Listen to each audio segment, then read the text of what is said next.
안녕하세요. 커피앤톡입니다. 오늘도 와주셔서 감사드리고요. 바로 사연 읽어보겠습니다. 안녕하세요. 35살 프리랜서 일을 하고 있는 여성입니다. 어른들 말씀에 사람은 시련을 겪어야만 진정한 어른이 된다고 하잖아요. 사람이라면 누구나 한 번쯤 인생에서 겪어야 하는 일이라고 하지만 저는 남들보다 시련이 크게 다가와서 그런지 한동안 정말 힘든 시간을 보냈어요. 살면서 부모의 정이라는 것을 한 번도 느껴본 적이 없었고, 평생을 살았던 시설을 나오게 되면서 내 인생은 혼자 책임져야 한다는 것을 뼈저리게 느꼈지만, 그때는 어릴 때라 그런지 크게 힘들지 않았거든요. 물론 돈이 없어서 살고 있던 고시원을 쫓기듯이 나와야 할 때도 있었고, 하루에 일을 2개씩 하면서 살아야 했지만, 워낙 제가 긍정적인 사람이다 보니 끝까지 버티는 자가 승리한다는 말이 있는 것처럼, 나중에는 저에게도 행복이 찾아올 것이라고 믿었죠. 그렇게 저는 20대 초반까지 별다른 직업 없이 아르바이트 일만 전전하며 살았어요. 그래도 우연히 일을 하던 곳에서 고시원 옆방에 살던 저와 비슷한 사연을 가지고 있는 언니를 만나게 되었고, 추천을 받아서 숙식 제공 공장에 취직을 할 수 있게 되었죠. 아르바이트를 하는 것보다 일은 고되고 더 힘들었지만 월급은 꽤 높았고 숙식 제공에 4대 보험까지 들어주는 곳이어서 만족감이 높았어요. 무엇보다 그곳에서 저는 전 남편과 처음 만나게 되었고 사랑에 빠지게 되어 연인으로까지 발전하게 되었죠. 당연히 회사에는 비밀로 하는 연애였지만 저희들은 누구보다 즐겁고 행복하게 2년간 연애를 하고 결혼을 결심할 수 있었어요. 그렇게 프로포즈를 받은 후 저는 전 남편 집에 처음으로 인사를 가게 되었고 당황스럽게도 그곳에서 공장 사장님을 예비 시아버지로 뵙게 되었죠.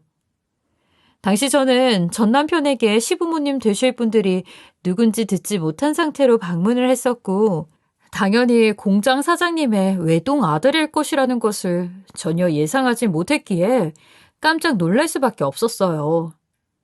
그때 시부모님 2분도 제가 며느리가 될 사람이라는 것을 전혀 예상하지 못하셨던 것인지 많이 놀라신 모습이었고요.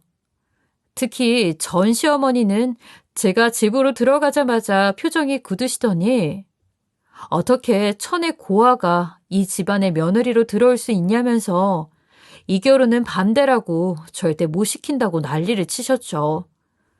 특히 저와 남편의 나이 차가 10살로 꽤 있는 편이라서 그런지 전 시어머니께서는 나이도 새파랗게 어린 게 돈만 보고 하나뿐인 외동아들에게 꼬리를 쳤다는 막말도 하시더군요.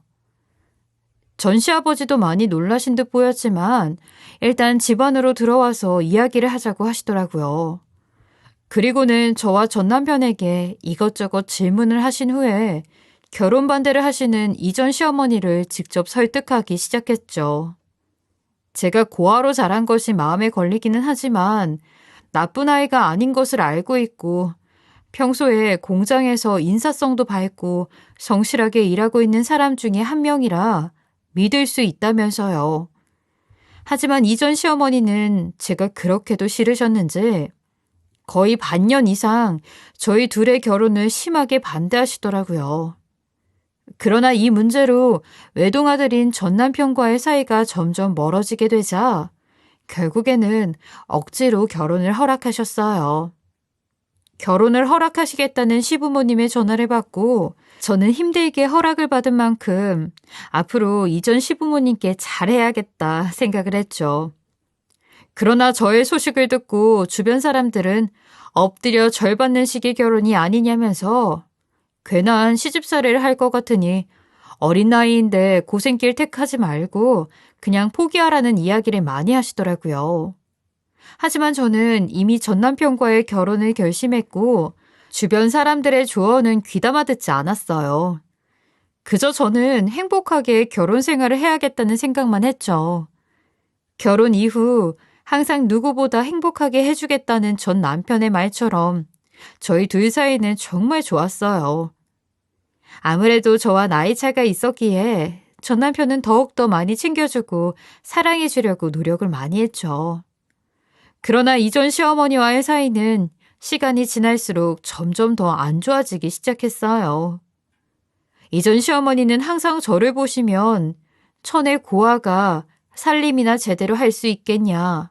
네가 꼬리치는 바람에 하나뿐인 외동아들이 콩깍지가 쓰여 엄마도 못 알아본다 라는 등 말을 쏟아내며 힘들게 하시더라고요. 이전 시어머니에게 상처를 받지 않았다면 거짓말이지만 그래도 가까워지기 위해 노력을 하는 것이 맞다는 생각에 저는 30분 거리에 있는 시댁에 일주일에 4-5번은 찾아갔어요. 당시 결혼 이후 전 남편의 권유에 따라 공장 일을 관두고 집에서 살림만 했었기에 가능한 일이었어요. 하지만 저를 싫어하셨던 이전 시어머니는 시간이 지나도 계속해서 구박을 하시더라고요. 심지어 친해지고 싶은 저의 마음을 이용해서 1년에 5번이나 있는 집안 제사 준비를 혼자 하라고 시키거나 드시고 싶은 음식을 지방까지 가서 사오게 하는 등 자꾸만 힘든 일을 시키기도 했어요. 그래서 전 남편이 나중에 이런 일이 있었다는 것을 알고 이전 시어머니와 싸운 후 거의 연을 끊다시피 했죠.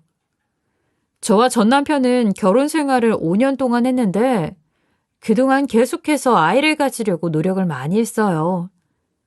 아무래도 저는 부모님에게 버려져서 고아로 살아왔기 때문에 가정을 이루게 되면 아이를 많이 낳고 싶다는 생각이 있었고 남편도 외동으로 자라서인지 아이 욕심이 많았죠. 특히 손주를 낳게 되면 이전 시어머니와 가까워지지 않을까 하는 생각도 있어서 저는 최대한 빠르게 임신을 하고 싶더라고요. 그러나 아이는 하늘이 주는 선물이라고 하더니 막상 마음을 먹고 잘 해보려고 하니까 생각만큼 쉽게 찾아오지는 않더군요.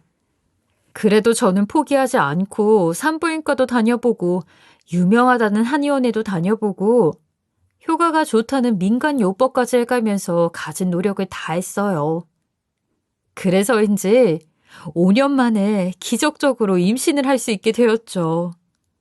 저는 임신을 하고 나서 너무 기쁜 마음에 곧바로 이전 시부모님께 연락을 드렸어요.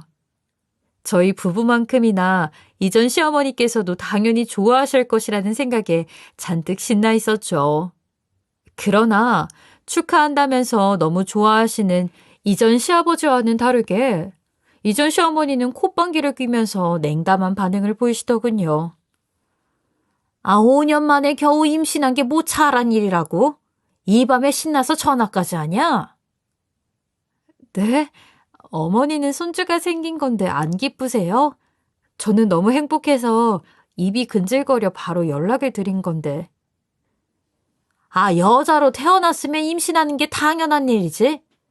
너는 뒤늦게 임신해놓고 뭐가 그렇게 신나서 전화를 하냐고. 괜히 늦은 밤에 사람 속 뒤집어 놓지 말고 얼른 잠이나 자라. 네, 어머니. 제가 아이를 힘들게 가진 거라 너무 기뻐서 늦은 밤인 줄 잊고 있었네요. 얼른 주무세요. 이전 시어머니의 행복한 반응을 기대했었는데 생각보다 별로 좋아하시는 것 같지 않아 저로서는 실망도 많이 하고 괜히 서럽더라고요. 그래도 손주인데 나중에 태어나면 아이에게는 잘 해주시겠지 하는 위안을 삼으면서 열심히 퇴교를 하면서 지냈죠.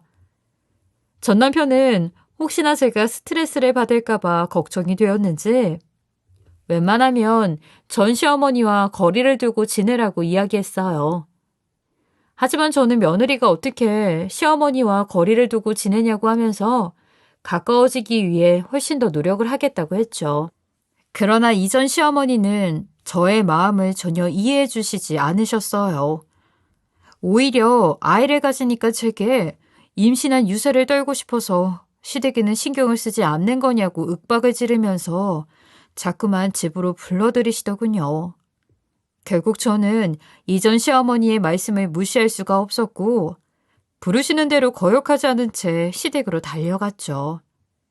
그렇게 시댁에 도착을 해보면 이전 시어머니는 항상 손님들을 초대해 놓으시거나 손이 많이 가는 음식들을 해야 한다면서 일을 벌려놓으시고는 수습은 다 제가 하라고 하시더군요.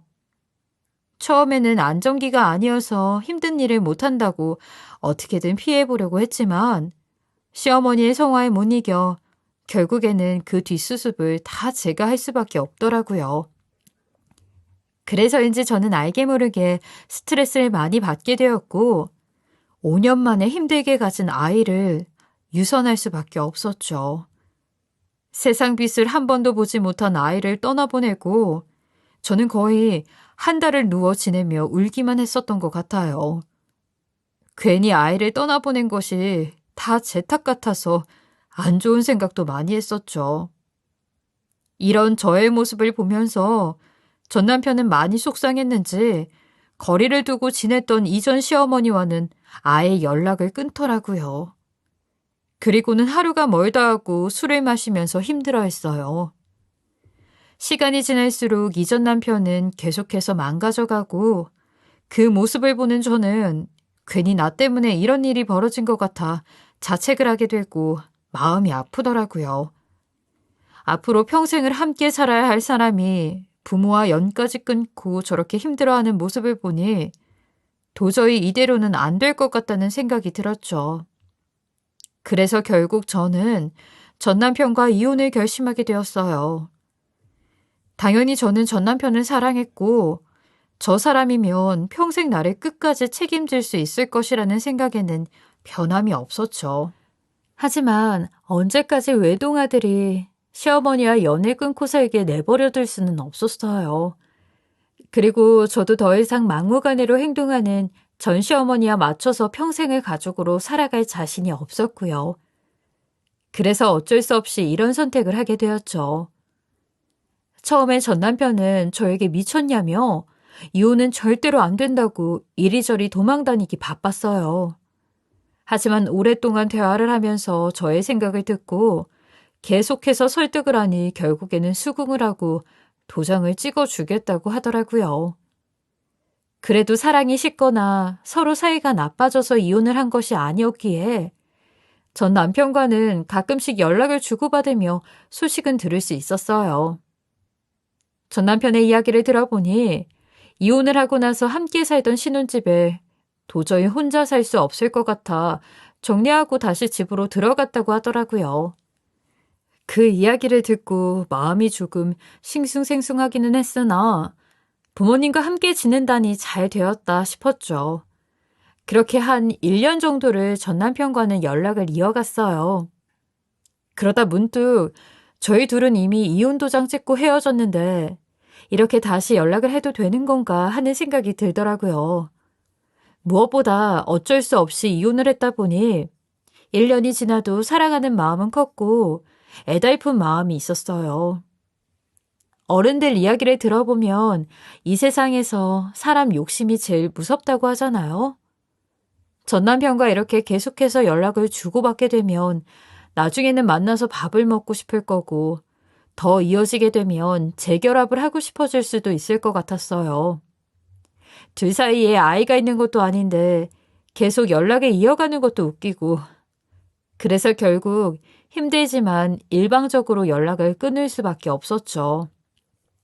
이뿐만이 아니라 전 남편과의 인연을 완벽하게 끊어내기 위해 번호도 바꾸고 살던 집도 정리한 후 아무도 모르는 곳으로 이사를 갔어요. 사랑하는 마음을 숨기고 억지로 끊어내야 한다는 게 생각보다 쉽지는 않더라고요. 특히 저희들은 단순 연인 사이도 아니었고 5년간 함께 살다가 이혼을 한 사이이다 보니 서로 알고 지내는 지인들이 많았어요. 남편과의 인연을 완전히 끊으려면 평소 가까이 지내던 지인들과도 연락을 끊어야 했죠. 그래도 마음을 독하게 먹고 결국 연락처를 바꾼 후 나머지 지인들과 연락을 끊기는 했지만 다 정리하고 연락처에 남아있던 사람이 몇 없으니 세상에 혼자 남겨진 것 같아서 한동안은 무섭더라고요. 그래도 저는 원래 씩씩하고 긍정적인 사람이니 이런 일들은 금방 이겨낼 수 있을 것이라는 생각을 했어요. 새로운 곳에 터를 잡고 닥치는 대로 일을 했고 그러면서 새로운 지인들이 생겨나기 시작했죠. 당연히 예전에 친하게 지내던 지인들과 전 남편이 종종 떠오르기는 했어요. 하지만 이미 지나간 인연을 계속 붙잡고 있는 것은 아닌 것 같아 저는 애써 무시하면서 결혼 전처럼 누구보다 열심히 행복하게 살아가려고 노력을 했어요. 그래도 하루하루를 살아가다 보니 시간이 정말 빠르게 지나가더라고요. 어느새 저와 전 남편이 헤어진 지 5년이라는 시간이 지났더군요. 많은 시간이 지난 것은 아니었지만 이혼을 하고 5년 차가 되니 전 남편에 대한 생각도 덜하고 안정감을 찾았다고 생각했어요. 무엇보다 훨씬 마음이 편안했으며 삶을 살아갈 의지가 생겨나서 그런지 사는 게 즐겁더라고요. 그러나 행복은 저처럼 불행한 인생을 가진 사람에게는 쉽게 찾아오는 것이 아닌가 보더군요. 한 번은 식당에서 일을 하고 있었는데 갑자기 배가 너무 아파서 쓰러졌던 적이 있었어요. 그날따라 아침에 일어났을 때부터 몸이 좋지 않다고 느끼기는 했지만 그냥 장염 정도로만 쉽게 생각을 했었죠. 그래도 일단 일은 해야 하니까 나중에 시간이 날 때 병원에 가야겠다 생각하고 출근을 했어요. 그러나 서빙을 하고 있던 저는 배에서 느껴지는 통증을 이기지 못하고 쓰러져 버렸고 사장님의 도움으로 응급차에 실려 병원으로 갈 수 있었죠. 응급실에 있으면서 저는 당연히 장염이나 위염 정도로 가볍게 생각을 했기에 링거 하나만 맞으면 집으로 가서 쉴 수 있다고 생각을 했었어요.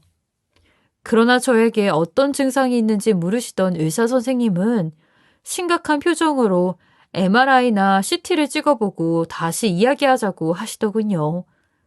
그때부터 저는 혹시나 큰 병이 아닐까 하는 생각에 불안해지기 시작했어요. 의사 선생님과 간호사님들은 결과가 나올 때까지는 걱정하지 말라고 큰 병이 아닐 수도 있다면서 저를 달래주었지만 얼마 지나지 않아 검사 결과를 듣게 된 저는 충격을 받고 주저앉을 수밖에 없었죠. 당시 저는 나이가 33살이었고 젊은 나이에 속해 있음에도 불구하고 직장암에 걸렸다는 이야기를 들었거든요. 살면서 직장암이라는 게 있는지 저는 이날 처음 알았어요. 평소에 뉴스나 인터넷에서는 폐암이나 간암과 같은 정보는 많이 듣고 봐서 알고 있었는데 직장암에 대해서는 접할 기회가 많지 않았어요. 그런데 그런 병이 다른 사람도 아니고 저에게 왔다는 게 믿겨지지 않더라고요. 의사 선생님의 말씀을 들어보니 직장암은 초기에 아무런 증상이 나타나지 않는 암 중 하나이기에 저처럼 초기에 발견하지 못하고 통증 때문에 뒤늦게 병원에 실려오는 사람들이 많다고 하더군요. 그리고 보통 실려와서 알게 되는 사람들은 3기나 4기 진단을 받는 경우가 많다고 하셨죠. 저도 의사 선생님 말씀처럼 실려오기 전까지 아무런 증상이 없어서 잘 몰랐었는데 생각해보니 식욕부진과 이유 없는 피로감이 다 직장암 때문이었던 것 같더라고요. 여기서 더 충격이었던 것은 직장암은 3기, 4기로 뒤늦게 발견하게 되면 죽을 확률이 살 확률보다 더 높아진다는 것이었어요.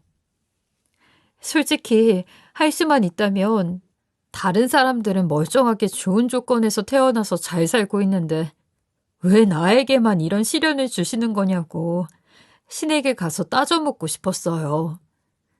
그동안 부모님에게 버려진 이유로 남들 용돈 받아 신나게 놀러 다닐 때 아르바이트하며 먹고 살 길 걱정하면서 치열하게 살았거든요.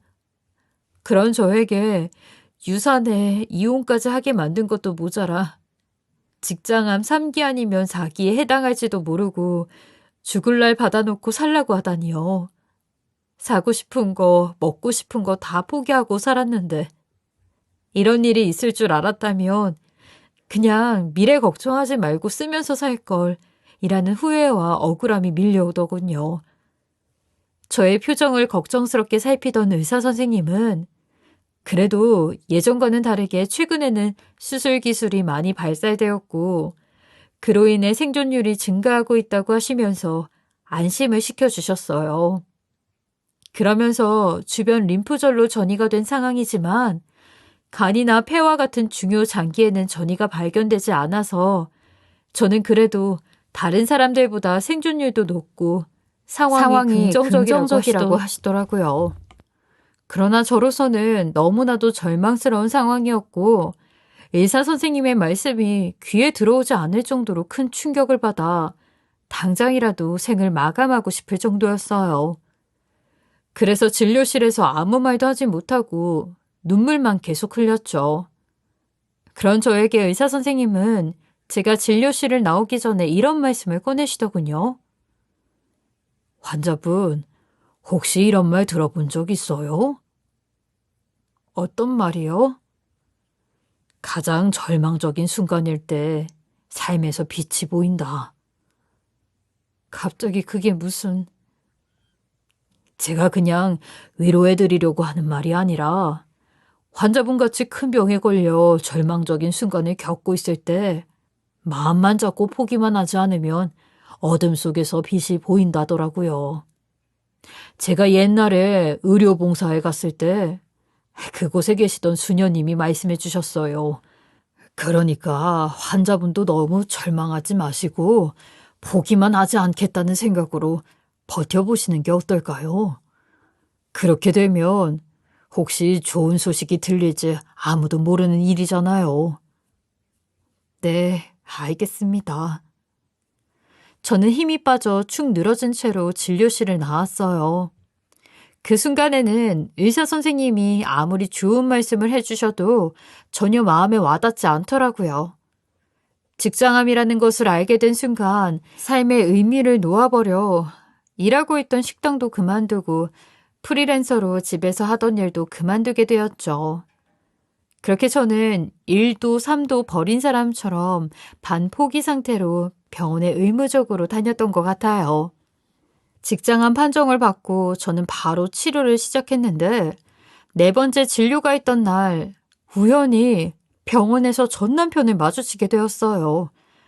예상치 못한 만남이었기에 저로서는 조금 당황스러웠죠. 제가 다니고 있는 병원이 남편이 살고 있는 동네와 가까운 곳도 아니었고 마주친 곳이 암 진료 병동이었거든요. 보통 일반적인 진료는 다른 병동에서 진행을 하는데 전 남편이 암 전문 병동에서 보이니까 많이 당황스럽더라고요. 그래도 처음에는 아픈 모습을 보여주고 싶지 않아서 애써 모르는 척 지나가려고 했었어요. 그런데 전 남편이 저를 발견하고는 끝까지 붙잡고 이야기 좀 하자고 매달리더라고요. 그렇게 애절하게 잡고 매달리는 전 남편을 뿌리치고 갈 수가 없었고 결국 저는 병원 앞 한적한 공원에서 전 남편과 이야기를 하게 되었죠. 알고 보니 전 남편은 병원에 진료를 보러 온 것이 아니라 저를 만나러 왔던 것이었어요. 아무래도 암 진료병동에서 마주쳐서 한편으로는 혹시 저 사람도 암에 걸린 것은 아닐까 하는 걱정을 했었거든요. 하지만 저를 만나기 위해 찾아왔다는 것이 당황스럽기는 해도 한편으로는 너무 다행이라는 생각이 들더군요. 이야기를 자세히 들어보니 전 남편은 그동안 저의 연락처나 주소를 알아낼 수 있을까 해서 여기저기 수소문했다고 하더라고요. 그러던 중 저와 이혼을 하게 되면서 남편과 연락이 끊겼던 고아원 친구와 우연히 연락이 닿게 되었다고 해요. 제가 다른 사람들과는 연락을 다 끊었는데 유일하게 절친한 고아원 친구와는 계속 연락을 하고 있었거든요. 전 남편은 친구와 연락이 닿자마자 저의 소식을 물어보았고 그 친구는 한참을 망설이다가 전 남편의 설득 끝에 조심스럽게 암 소식을 전해주었다고 하더라고요. 전 남편은 어렵게 저의 소식을 들었는데 암 환자가 되어 있다는 이야기를 듣고 본인이 앞에 나서서 괜히 더 힘들게 하는 것은 아닌가 하는 생각에 병원을 찾기까지 많이 망설였다고 하더군요. 하지만 그렇게 아픈데 보호자 없이 혼자 버티고 있을 제 모습이 상상되어서 도저히 무시할 수가 없었고 저를 만나기 위해 찾아왔다고 했어요. 그러면서 본인을 미워해도 좋으니 암 완치될 때까지만 옆에서 병수발을 하게 해달라고 하더군요. 당연히 저도 양심이라는 게 있는데 처음에는 말도 안 된다며 그냥 각자 갈 길 가자고 했죠. 그러나 전 남편은 이미 친구를 통해 주소랑 전화번호를 알아냈다고 하면서 싫다고 해도 계속 찾아올 거라고 하더라고요. 전 남편의 말이 거짓말인 줄 알았어요. 그래서 그 이야기를 듣자마자 무시하고 그냥 집으로 와버렸죠. 그러나 전 남편은 집까지 저를 쫓아오더군요. 그리고 끝까지 저를 설득하려고 했죠. 결국 저는 전 남편의 도움을 받기로 했어요. 한편으로는 힘들면 알아서 포기하겠지 하는 생각도 있었죠. 그러나 전 남편은 매일같이 집으로 찾아와서 죽도 끓여주고 암 완치에 도움이 된다는 약초도 구해와서 물까지 끓여 놓았으며 지극정성으로 병수발을 다 해주더라고요. 특히 제가 몸이 아픈 데다가 항암 치료가 많이 힘들다 보니 전 남편에게 말도 안 되게 짜증도 내고 화도 많이 냈었어요. 분명히 전 남편도 이런 저의 모습에 짜증이 나고 수천 번 도망가고 싶었을 텐데 그걸 다 받아주면서 묵묵히 조금만 더 하면 된다며 제 손을 잡아주더군요. 이뿐만 아니라 항상 혼자 하루 벌어 하루 먹고 살았기에 돈이 별로 없어서 좋은 수액 같은 것도 못 맞고 있었어요. 그런데 그 비싼 약들을 전 남편이 본인 돈으로 다 맞춰주고 병원비도 몇 번이나 대신 내주더라고요. 하지만 사람이 아프다 보면 괜히 이 세상 모든 게 다 짜증나고 싫어지잖아요. 전 남편은 저를 생각해서 해줬던 건데 그런 모습이 더 화가 나고 미안해져서 내가 거지냐고 당신이 자선사업가도 아니고 뭐 하는 거냐며 괜히 심통을 부리기도 했죠. 이렇게 못된 말만 퍼부어대는 저를 보면서 전 남편은 힘들 텐데도 항상 웃어 넘기고는 힘든 치료했으니 맛있는 거 먹으러 가자면서 비싼 곳, 좋은 곳들을 데리고 가려고 노력을 많이 했어요. 눈물겹게 내 수발을 다 들어주는 전 남편을 보면서 저도 마음이 많이 풀어지게 되고 웃게 되는 날들이 늘어나게 되더군요. 그렇게 시간이 지나고 암 수술을 마친 후 어느덧 항암 치료 마지막 단계까지 가게 되었어요. 그런데 전 남편은 뜬금없이 제가 암 환자인 것을 알면서도 다시 합치자는 말도 안 되는 소리를 꺼내더라고요. 순간 당황했지만 미친 건지 전 남편이 내뱉은 그 말에 저도 모르게 가슴이 떨리고 흔들리더군요.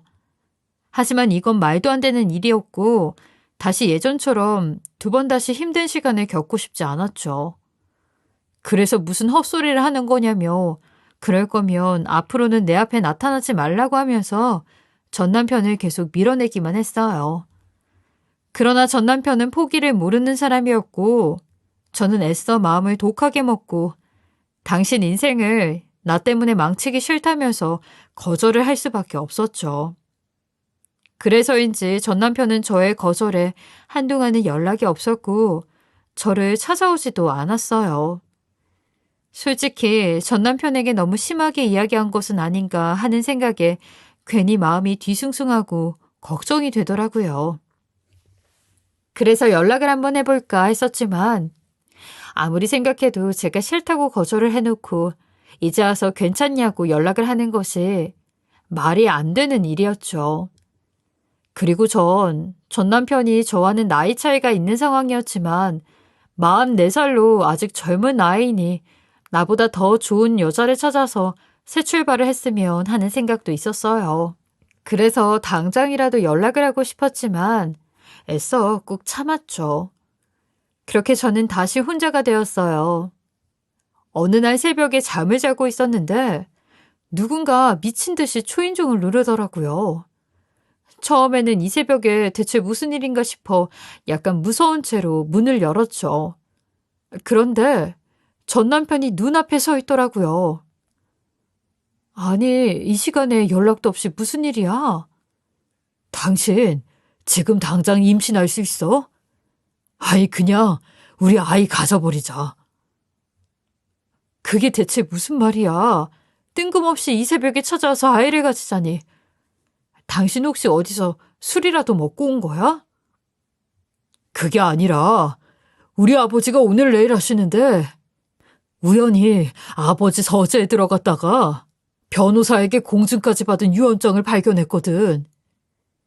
전 남편은 손을 미친 듯이 달달 떨면서 가방에서 서류 하나를 꺼내 저에게 보여주었어요.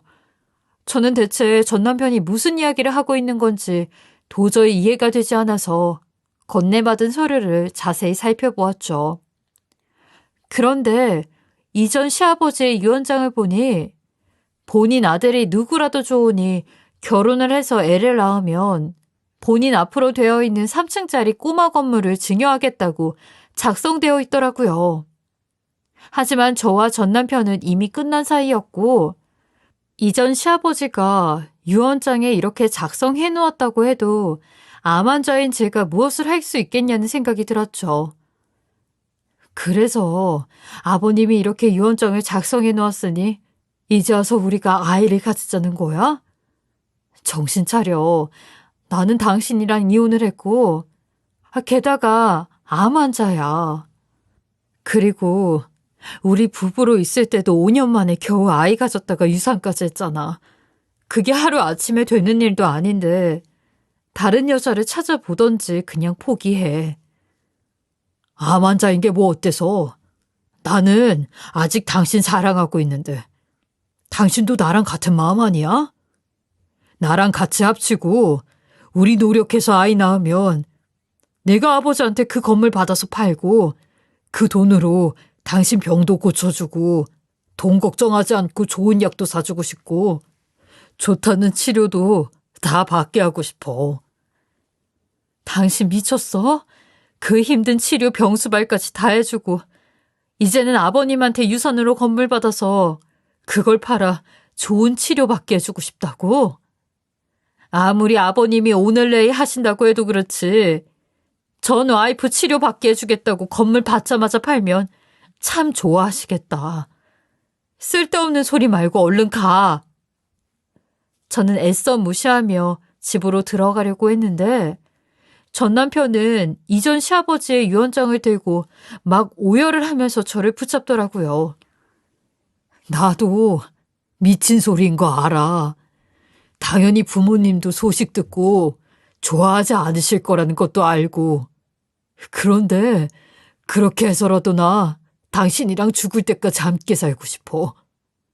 그리고 말도 안 되는 이야기인 거 알지만 당신이 혹시라도 떠나게 된다면 이 세상에 남기고 갈 우리 둘을 닮은 아이 내가 잘 키우고 싶어. 당신도 알잖아.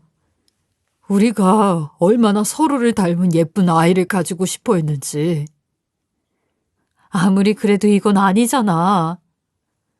전 남편의 진심 담긴 말을 듣고 있는데 저도 눈물이 왈칵 쏟아지더라고요. 새벽에 한참을 전 남편과 서로 부둥켜 안고 계속 울었죠. 이렇게 아플 때 전 남편이 보호자로 옆에 있어줘서 너무 고마웠고 꿈을 꾸는 것처럼 정말 행복했지만 아무리 생각해도 이건 아닌 것 같았어요.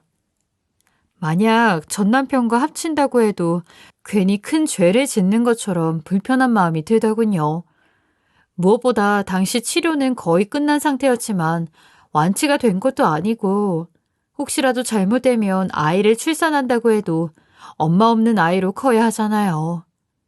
이건 아이에게도 전 남편에게도 그리고 이전 시부모님에게도 할 짓이 아닌 것 같더라고요. 그래서 전 남편에게는 이건 안 될 일이라고 죄 짓는 일이라면서 너무 늦었으니까 오늘은 자고 가고 다음부터는 절대 이곳에 오지 말라고 단단히 못을 박았죠. 그런데 하늘도 우리의 사연에 감동을 한 건지 전 남편이 우리 집에서 자고 갔을 때 임신이 되었어요. 결혼 생활을 할 때에는 노력도 엄청 하고 아이를 가질 수 있다는 별별 방법들을 써보면서 좋다는 걸 다 해봤었거든요. 그렇게 했는데도 안 생기던 아이가 하루 만에 바로 생겼다는 게 너무 신기했죠. 아이를 가진 것을 알고 저는 너무 기쁘기도 했지만 한편으로는 이 일을 어떻게 해야 하나 막막하더군요. 항암 치료가 거의 끝났다고 해도 아직까지는 암 환자인데다가 사람 일 어떻게 될지 아무도 모르잖아요. 그래서 처음에는 아이를 낳는 것은 안타깝지만 무리가 있겠다 싶었죠. 그런데 다시 생각해보니 예전에 유산된 아이가 다시 찾아온 것은 아닌가 하는 생각이 갑자기 들더라고요. 그래서 고민 끝에 저는 전 남편에게 임신 소식을 알렸어요. 당연히 아이를 원하던 사람이었으니 너무 좋아하더라고요. 당장 병원에 가서 의사 선생님과 상담을 해보자면서 곧바로 집으로 달려오더군요. 저도 마침 의사 선생님과 임신 문제로 상의를 하고 싶었기에 군말 없이 전 남편의 말대로 병원으로 향했죠. 의사 선생님의 말씀을 들어보니 그래도 다행히 저의 항암 치료가 거의 마무리가 된 상황이었고 거의 완치에 가깝기 때문에 크게 걱정을 하지 않아도 된다고 하시더라고요. 다만 당분간 재발의 위험을 낮추기 위해 약을 사용해야 하는데 임신 중이라면 아이에게 안 좋은 영향이 발생할 수가 있어 사용할 수가 없다면서 주기적으로 방문해서 재발하지 않았는지 검사를 해봐야 한다고 하시더군요. 그래도 의사 선생님께서는 혹시 모를 상황에 대비해서 산부인과 선생님과 협진을 통해 치료 후유증이나 재발 가능성, 그리고 남아있는 치료 및 저의 건강 상태 등을 체크해보고 꾸준히 관리를 하면서 임신을 유지를 해보자고 하셨어요. 안병동 의사 선생님의 도움으로 곧바로 저는 산부인과 의사 선생님을 만나뵐 수 있었죠. 의사 선생님께서는 진료 차트를 확인해 보시더니 우선 건강 상태와 태아에게 영향을 줄 수 있는 요소가 있는지 검사해보고 재발 가능성이나 후유증 그리고 남아있는 치료는 어떻게 할지 확인을 해보자고 하시더군요. 혹시나 임신을 유지하지 말고 치료를 더 해야 한다고 하실까봐 걱정을 했었는데 다행히 남아있는 치료가 있기는 하지만 이미 수술로 암 부위를 잘라내고 항암 치료까지 했던 상황이라 필요하다면 출산 이후에 해도 괜찮을 것 같다고 말씀하셨죠. 다만 어떤 암이든 상관없이 재발의 위험성이 아예 없는 것은 아니기에 평소에 몸 상태를 자주 체크해봐야 한다고 하시더라고요. 그리고 무엇보다 항암 치료 후유증으로 인해 백혈구 감소 등의 문제가 생길 수 있으니 저는 다른 임산부들과는 다르게 주기적으로 피검사를 하면서 수치를 확인하면 될 것 같다고 하셨죠. 그래도 심각한 상황이 아니라고 관리만 잘하면 문제가 없을 것 같으니 너무 걱정 말고 임신 유지를 해도 좋다는 긍정적인 말씀을 해주셔서 한시름 놓을 수 있었어요. 전 남편은 임신 유지를 해도 좋다는 말에 눈물까지 흘리면서 의사 선생님께 감사하다고 수십 번 인사를 하더군요.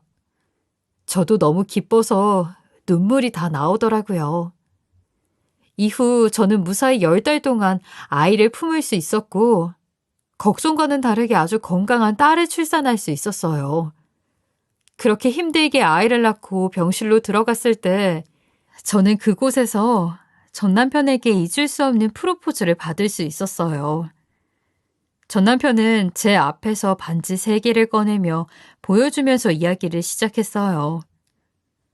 이제 우리 아이도 세상에 태어나게 되었는데 제대로 된 가족을 선물해주자. 나랑 다시 재결합하는 것은 어때? 당신 정말 괜찮겠어?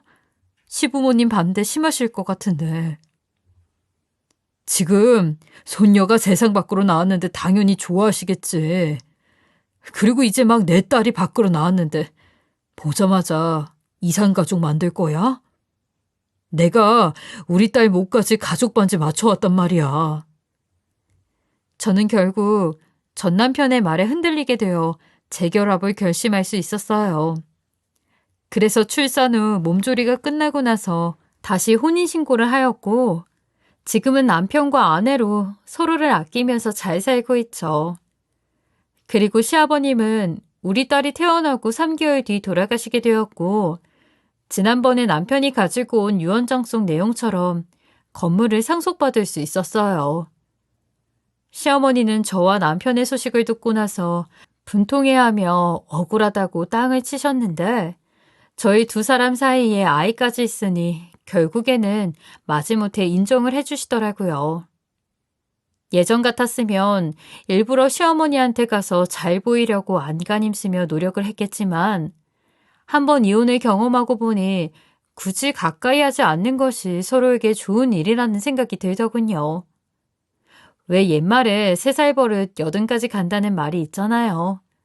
시어머니의 성격을 남편이나 저나 잘 알고 있고 경험을 해봤으니 저희 부부는 명절이나 시아버지 제사 때만 시댁으로 가고 그 이외에는 거리를 두고 살게 되더군요. 시어머니도 굳이 저희 부부를 따로 부르는 일은 많지 않아서 오히려 요즘은 마음이 편해요. 그리고 아이가 태어나기 전에는 저도 제 삶을 거의 포기한 채로 살았는데 막상 아이가 태어나니 하루라도 더 살고 싶은 마음이 들더라고요. 그래서 요즘은 죽기 살기로 몸 관리도 열심히 하고 식단 조절도 하면서 건강하게 살기 위해 운동도 꾸준히 하고 있어요. 아무래도 출산한 지 얼마 되지 않았고 무엇보다 암 환자로서 살다 보니 체력도 바닥이라 몸 상태가 좋은 편은 아니었거든요. 아이가 어려서 제대로 관리가 가능할까 싶기도 했었는데 다행히 남편이 아이도 봐주고 옆에서 많이 도와줘서 지금은 많이 건강해졌어요. 또 혹시나 출산 이후에 문제가 생기지는 않았을까 하는 걱정에 얼마 전에 정기검진도 받았는데 다행히 암이 재발되거나 따로 건강상 문제가 생기지는 않았다고 하시더군요. 의사 선생님 말씀에 예후가 좋다면서 지금처럼만 관리한다면 오래 살 수 있을 것 같다고 아주 긍정적으로 말씀해 주셨어요. 다만 재발의 위험이 완전히 사라진 것은 아니니까 6개월에 한 번씩은 병원에 와서 정기 검진을 받으라고 하시더군요. 저는 의사 선생님의 말씀을 듣고 안심을 할 수 있었고 지금은 마음 편하게 남편과 알콩달콩 잘 살고 있어요. 딸아이도 하루가 다르게 무럭무럭 잘 크고 있는 것 같아서 너무 행복하네요. 지금 저와 남편은 둘째 아이를 계획하고 있어요. 저도 가족 없이 홀로 외롭게 자랐고 남편도 외동이라 그런지 둘 다 아이 욕심이 많아서 앞으로는 하늘이 허락하는 만큼 아이를 낳자고 남편과 합의를 본 상황이에요. 앞으로 저희 가족은 무조건 행복만 생각하며 하루하루 열심히 살려고 합니다. 많은 응원 부탁드립니다. 저의 모자란 긴 이야기 들어주셔서 감사합니다. 지금까지 커피앤톡이었습니다. 오늘도 끝까지 함께 해주셔서 감사하고요. 저는 다음 영상으로 또 찾아뵙겠습니다.